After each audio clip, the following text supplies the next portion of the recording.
Life is made of the decisions that you make. Twagala nnyo essaala eno eya Jabez. Mukama gaziya ensalo zange.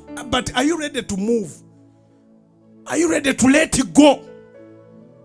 Are you ready to move from your comfort zone? Abantu balemwa n'okugula poloti n'agamba eyo wala ng'obala ovaawa. Abantu balemwa n'okusenguka n'azimba enju n'eneemulema ogenda okuyingiramu ng'agamba wano abadde amanyiddewo bamwanulira engoye. Singa aba aluddeyo ne bw'aba tiyaggaddewo bayingiza ebintu mu nnyumba.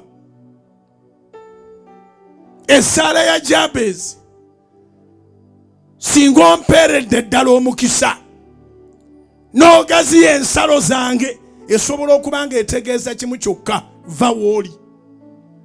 Bakyakwagala naye nga lwaki ovaawo nga bamaze kukyawa? Bw'obanga oteekateeka okuva ewantu vaawo ng'okyagasa.